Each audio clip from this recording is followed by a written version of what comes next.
Yo, konnichiwa. Di video kali ini Mimin mau ngelanjutin anime Jujutsu Kaisen Season 2 episode ketiga. Buat yang belum nonton episode kedua, Mimin saranin buat nonton dulu supaya kalian tuh gak bingung sama alur ceritanya. Tapi sebelum lanjut ke videonya, buat kalian semua yang baru bergabung atau baru mampir ke channel ini, bisa bantu channel ini dengan cara klik tombol like, tombol subscribe, juga nyalain loncengnya agar video-video di sini semakin membaik lagi. Dan kalau ada salah dalam penyampaiannya, mohon dimaafin. Ya udah, nggak usah lama-lama, kita langsung aja yuk gas ke videonya.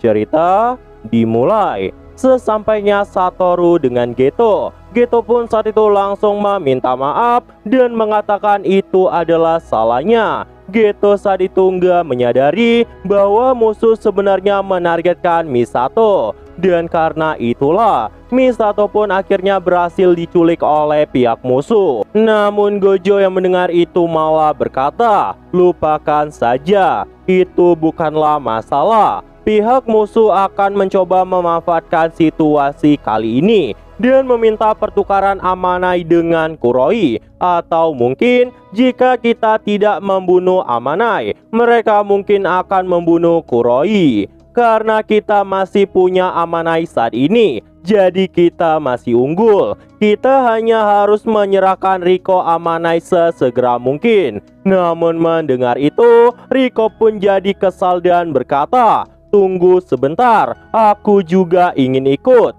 Aku tidak percaya dengan kalian. Ada kemungkinan kalian tidak mau menyelamatkan temanku." Namun Satoru yang mendengar itu malah kesal dan berkata, "Apa kau bilang? Dasar bocah, apakah kau sadar sama situasimu saat ini?" Riko yang mendengar itu pun kemudian menggenggam baju Satoru dengan berkata, "Walaupun kau ingin menyelamatkannya, bagaimana kalau Kuroi belum kembali sebelum penggabungan nanti? Aku masih belum mengucapkan selamat tinggal padanya." Melihat Riko yang saat itu sambil menangis, Gojo pun sepertinya mulai tersentuh. Gojo pun kemudian berkata, "Baiklah, sebentar lagi kita akan dihubungi oleh sang penculik. Kalau mereka lebih pintar dari dugaan kita, dan kalau membawamu artinya memungkinkan Kuroi selamat, maka kita akan bersamamu. Tapi jika dengan membawamu Kuroi akan meninggal, kau harus paham tentang kondisi itu. Dan jangan pernah coba berpikir untuk mundur.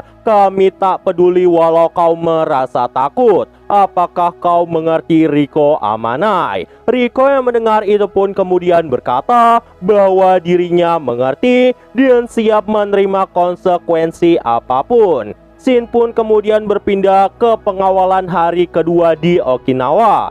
Terlihatlah Misato yang saat itu ternyata udah mereka selamatkan. Di sini Misato pun berkata kepada Geto dan yang lain, "Aku nggak percaya aku dikalahkan oleh anggota asosiasi badan waktu dan bukan pengguna kutukan lagi. Aku sangat malu." Geto yang mendengar perkataan dari Misato itu pun menjawab, "Jangan khawatir, karena itu memang serangan kejutan. Bahkan aku tidak menyadarinya." Misato yang mendengar itu pun kemudian bertanya, "Apakah benar itu terjadi secara tiba-tiba? Aku sudah siaga sejak insiden Ki, dan aku nggak terlalu ingat telah diculik. Dan yang terpenting, bukankah kalian datang ke sini menaiki pesawat? Bagaimana kalau seandainya itu diserang?" Mendengar itu, Geto pun jelasin bahwa Satoru saat itu punya mata yang sangat tajam. Jadi sebelum mereka tinggal landas, Gojo Satoru pun memeriksa penumpang dan awak serta pesawat itu sendiri. Sedangkan Geto saat itu mengawal pesawat itu dengan teknik kutukannya selama penerbangan. Dan karena itulah rute langit pun lebih aman dari rute darat.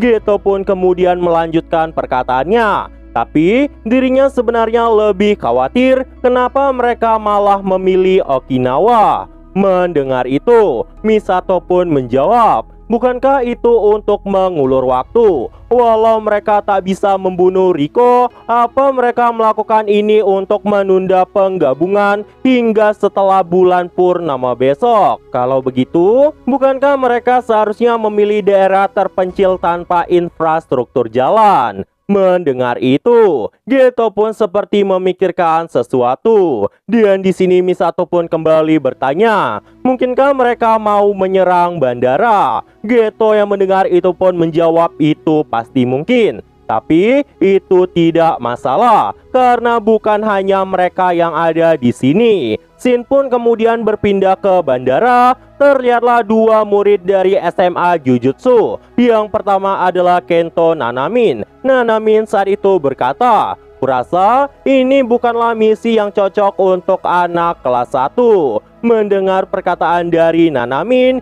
Yui Haibara pun juga berkata, "Ya, aku sangat semangat. Aku mau nunjukin kemampuanku pada Geto. Lagi pula, senpai kita telah mempertaruhkan nyawa mereka demi gadis yang tidak berdosa. Jadi, kita harus melakukan bagian kita." Mendengar perkataan dari Haibara, Nanamin pun berkata, "Bagaimana kalau ada badai lalu bandara ini ditutup?" Di sisi lain, terlihatlah Gojo dengan Riko yang saat itu bermain-main di pantai. Dan terlihatlah kekocakan mereka yang sangat lawak saat itu. Melihat itu, Geto dan Misato pun jadi kebingungan melihat tingkah laku mereka berdua. Misato pun kemudian bertanya pada Geto, apakah tidak apa-apa jika mereka sesantai itu? Geto pun menjawab, ini adalah ide dari Satoru. Kemungkinan ini adalah cara menunjukkan rasa kepedulian untuk Riko. Tapi saat ini sudah hampir waktunya.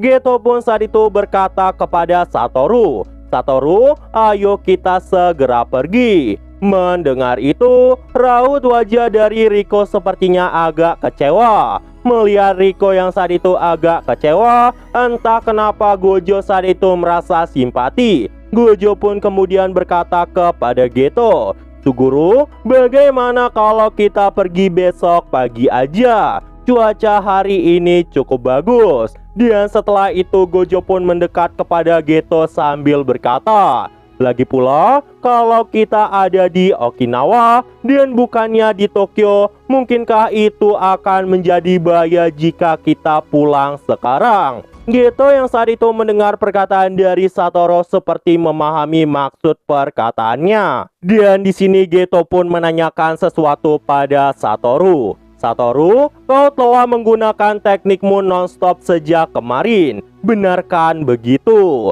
Gojo yang mendengar tekniknya ketahuan itu pun langsung kaget. Dan di sini Geto kembali membisikkan sesuatu kepada Gojo. "Lalu, bagaimana dengan tidurmu? Apakah kau mau terjaga sepanjang malam lagi? Apakah kau yakin kau tidak perlu kembali ke SMA Jujutsu saat ini?" Mendengar itu, Gojo pun kemudian berkata, "Santai saja, aku sudah biasa menjalani itu semua. Lagian, saat ini di sini juga ada dirimu, jadi kita mungkin gak akan terkalahkan." Dan setelah itu, mereka pun terus melanjutkan perjalanan dan main-main di Okinawa. Dan sampailah di pengawalan hari ketiga yang merupakan hari penggabungan. Shin pun kemudian berpindah ke SMA Jujutsu, tepatnya di kaki Gunung Mushiro. Hari ini udah menunjukkan pukul 3 sore. Geto pun kemudian berkata kepada semuanya, "Semuanya kita bisa lega sekarang. Kita udah berada di dalam perisai SMA Jujutsu." Mendengar itu, Riko dan Misato pun jadi senang banget. Karena kemungkinan sangat kecil mereka bisa diserang di dalam perisai. Dan setelah itu, Geto pun ngucapin makasih atas kerja keras dari Satoru. Satoru yang mendengar itu pun agak kesal dan berkata, "Semua udah cukup. Jangan sampai kita menjaga anak-anak lagi." Namun tiba-tiba sesuatu yang mengejutkan terjadi. Sebuah pedang langsung menembus tubuh dari Gojo Satoru yang tidak lain dilakukan oleh Fushiguro. Gak hanya Gojo yang saat itu kaget, Riko, Misato, dan juga Geto juga nggak menyangka mereka akan diserang di dalam perisai SMA Jujutsu. Karena itu harusnya sangat mustahil. Gojo yang sudah terluka itu pun kemudian tertawa dan berkata, "Hei, apakah aku mengenalmu?" Namun Fushiguro yang mendengar itu pun malah tertawa dan berkata, "Sudahlah, lupakan saja. Aku juga tidak pintar mengingat nama orang." Scene pun kemudian berpindah menampilkan flashback masa lalu. Terlihatlah Fushiguro yang berkata bahwa dirinya pernah pergi untuk melihat bocah yang bernama Gojo Satoru itu. Namun sesuatu yang sangat mengejutkan terjadi. Itu pertama kalinya dan untuk yang terakhir kali ada orang yang menyadari bahwa dia berada di belakangnya. Padahal saat itu Gojo sama sekali nggak melihat keberadaan dari Fushiguro. Dan scene pun kemudian kembali ke waktu saat ini. Dan karena alasan itulah kenapa Fushiguro menunggu saat dimana Gojo kelelahan. Karena jika saat Gojo dalam kondisi yang sangat fit, gak mungkin Fushiguro bisa melepaskan serangan fatal seperti itu.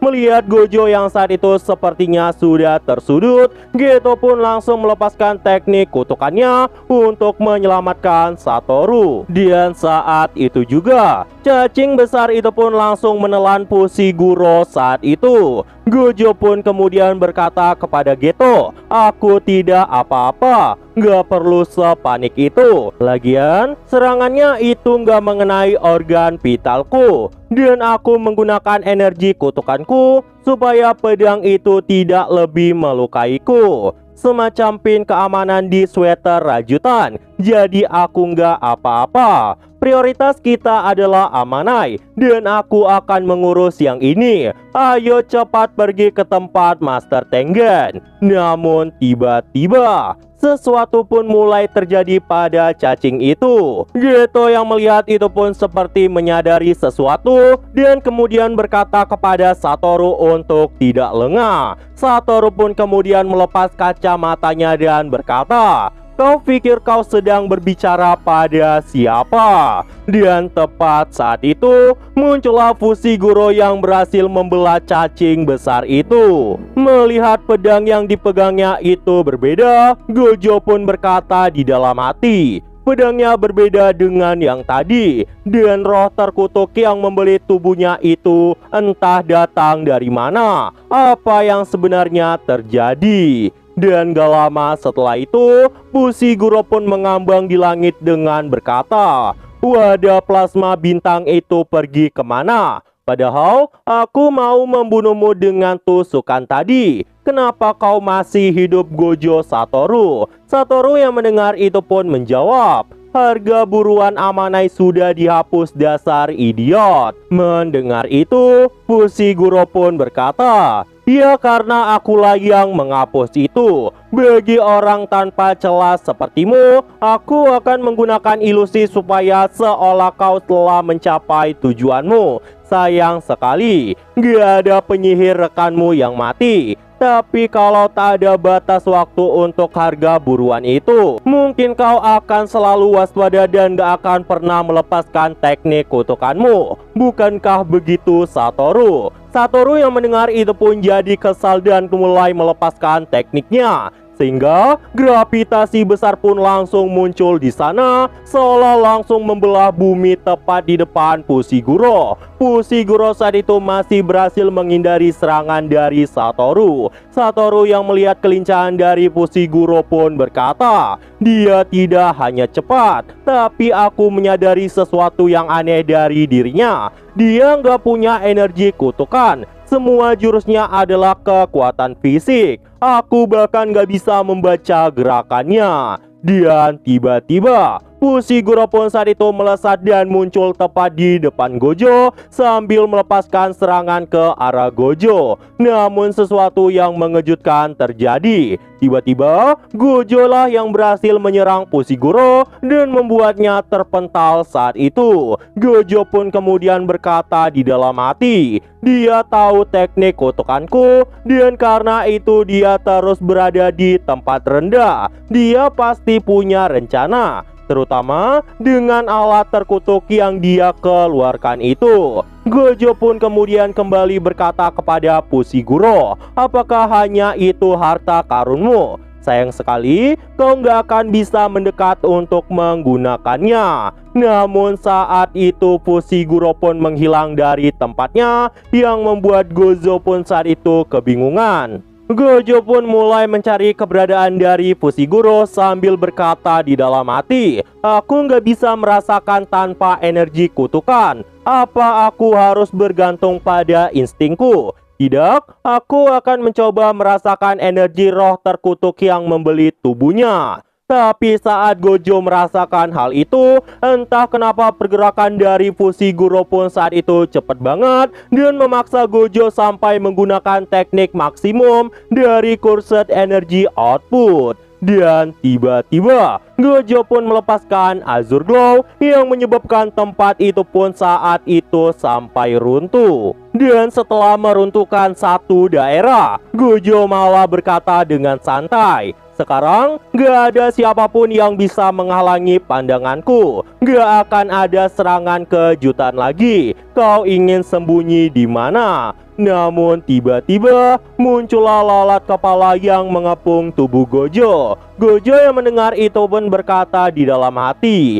mereka sepertinya ada di dalam roh terkutuk yang sebelumnya bersama pria itu. Aku tidak bisa melacak keberadaannya dan pandanganku terhalang lagi. Aku akan kembali menggunakan Azure Glow. Tapi targetnya kali ini adalah dirimu. Namun saat Gojo memikirkan hal itu, tiba-tiba muncullah Fushiguro tepat di belakang Gojo yang membuat Gojo pun saat itu sangat terkejut. Melihat insting yang dimiliki oleh Gojo saat itu, Fushiguro pun berkata di dalam hati, instingmu sangat tajam. Kau bahkan bisa mendeteksi serangan seperti ini. Dengan 6 matamu, kau bisa melihat energi terkutuk asing dan membuatku jadi nggak bisa mendekati dirimu. Jadi sekarang kaulah yang akhirnya harus bertahan. Tepat saat itu, pisau dari Fushiguro itu pun langsung menembus leher dari Gojo Satoru.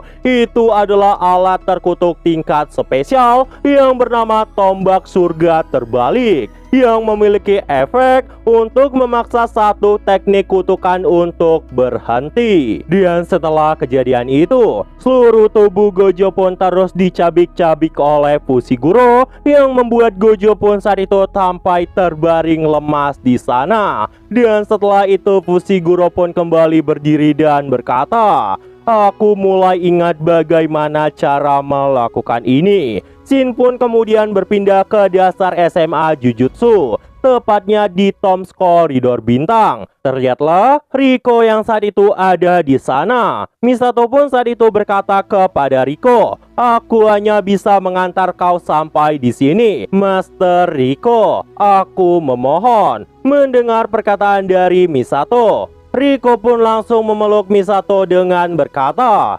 Kuroi, aku mencintaimu. Selalu mencintaimu. Sekarang dan untuk selamanya. Geto yang melihat pemandangan yang ada di depan matanya pun jadi kebingungan. Dan setelah itu, mereka pun kembali melanjutkan perjalanan. Sampai pada akhirnya Riko dan Geto pun sampai di suatu tempat. Geto pun berkata, kita sudah berada di luar kediaman Master Tengen. Ini adalah markas negara untuk barrier utama, aula utama dari Tom Bintang. Ayo turunin tangga dan lewati gerbang itu, dan lalu pergi menuju ke markas di pohon besar itu. Itu dilindungi oleh barrier yang berbeda dengan SMA Jujutsu. Hanya yang diundang saja yang bisa masuk. Kau akan dilindungi oleh Master Tengen sampai penggabungan itu. atau kau bisa kembali dan pulang ke rumah bersama dengan Kuroi. Mendengar itu, Riko pun saat itu sangat kaget. Namun Geto saat itu kembali berkata, "Saat ini kami diberikan misi oleh guru kami. Dia mengartikan penggabungan sebagai penghapusan. Seolah-olah dia melihatmu sebagai sesuatu yang salah. Bagi pria yang sepintar itu, dia sangat suka bertele-tele. Tapi Satoru dan aku sudah memutuskan sebelum kami bertemu denganmu. Jika anak yang punya wadah plasma bintang menolak penggabungan, maka mereka berdua akan membatalkannya. Tidak peduli apapun perkataan dari atasan mereka." Dan karena itulah, Geto pun menanyakan kepada Riko apa yang dia inginkan.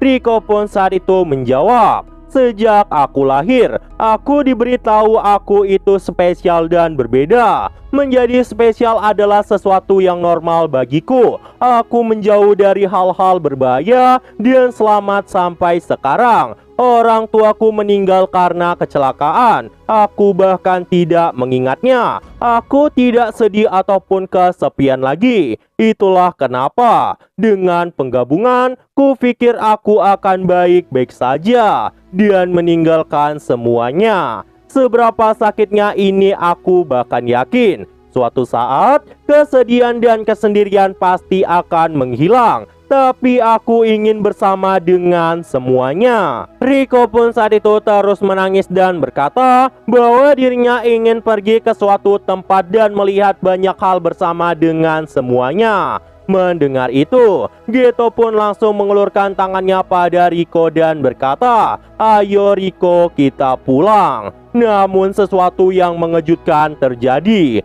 Tiba-tiba, kepala Riko saat itu langsung tertembus. Dan Riko pun saat itu langsung terkapar di tempat itu. Geto yang melihat itu pun jadi kaget banget. Dan gak lama setelah itu, Fushiguro pun muncul di tempat itu dan berkata, "Itu pertunjukan yang sangat menarik. Tapi semuanya udah selesai." Melihat kehadiran dari Fushiguro di tempat itu, Geto pun bertanya, "Kenapa kau bisa ada di sini?" Fushiguro pun saat itu menjawab dengan santai bahwa dirinya itu telah membunuh Gojo Satoru. Mendengar itu, Geto pun langsung naik pitam dan berkata, "Jadi begitu ya." Seketika, Geto pun langsung melepaskan teknik terkutuk tingkat tingginya sambil berkata, "Matilah." Nah, jadi itu aja untuk pembahasan kali ini. Dan tunggu video-video gua selanjutnya dan see you.